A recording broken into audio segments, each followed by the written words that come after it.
Yo, what's up YouTube? It's Salty, and today I'm going to be showing you the first Wave 100 on the Onslaught Zombies mode.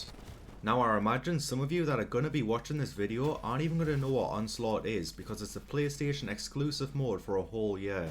So I'm going to start off by giving you a rundown of the mode itself. So I'm going to try and keep this simple. It's basically going to be a safe zone that moves around the map after each round. And in order to finish each round, you've got to fill the orb power all the way to 100.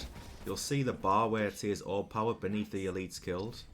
Now you can fill this bar up by killing zombies and dogs. And the amount of power that you get per kill eventually will cap off, and it's usually 3 points for a zombie kill and 10 points for a dog kill. And on a boss round, which you get every 3 rounds, all you need to do is kill the boss and it's instantly going to power the orb up to 100%. You might also be thinking, because this isn't like a normal zombies map, there's no perk machines, there's no pack-a-punch machine. How do you upgrade your guns and how do you get perks when you're playing this? So as you've just seen there, you can get perks by killing the bosses. They'll actually drop a random perk. But there is a downside to this. It does actually glitch out once someone hits 6 perks. So if you take 1 down, if you make 1 mistake, you can't re-get them perks back, and if you lose Jug, you're kinda screwed. We did actually end up getting quite lucky in our game because Zombie Menace actually ended up going down, but he kept Jug, Quick Revive, and I think he kept Stabbing up as well, which was like the best 3 perks you could have asked for, so we got pretty lucky about that. Then for the guns, the only way to get a better weapon is by killing the boss zombies, and he has a chance of dropping a higher rarity weapon. However, as of right now in the game, there's no way to pack-a-punch your gun. It might change in the future, but as of right now, you can't do it. I'm pretty sure the health cap is the same as the regular zombies, so on D Machine for example. And as you can imagine, if you can't pack-a-punch your weapons, even if you got a legendary weapon, once you hit the health cap, there's no way your weapon's actually going to kill a zombie.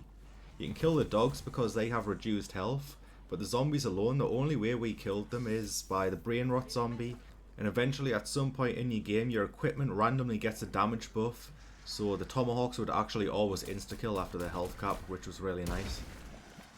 I would actually love to see this mode make its way into the regular zombies too, for example on D Machine. So I think the high rounds in this mode would actually be like really cool, since there's going to be no repetitiveness because of the zones moving each round, so every round's going to feel unique. You're going to be doing different strategies every round.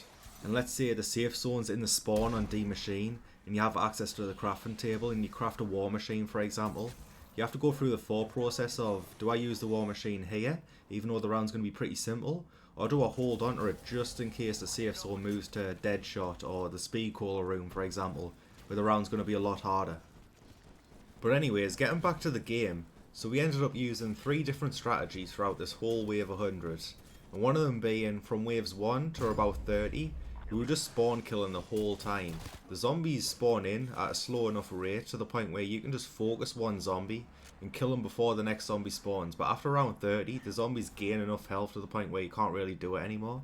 So from that point we just trained all the zombies up. Whenever we got a dog we would kill the dog. Like I said earlier, the dogs actually give you 10 orb power, which is really nice.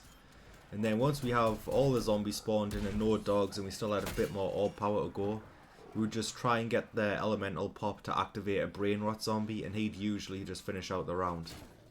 And then the third strategy we had would be very similar, get all the zombies together, kill the dogs as they spawn. I will say as well, sometimes you can literally do a whole round just off dog spawns.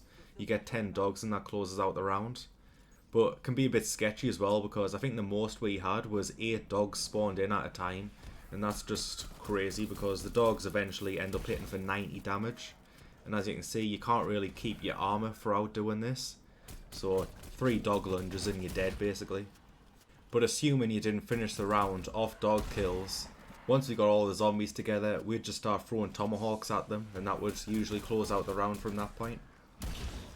So I think that's going to be it from me.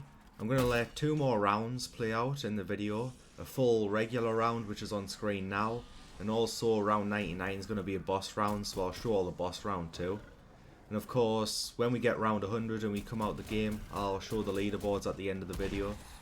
But that's going to be it from me, so if you like this video, be sure to leave a like. If you're new, subscribe, and I'll catch you in the next one.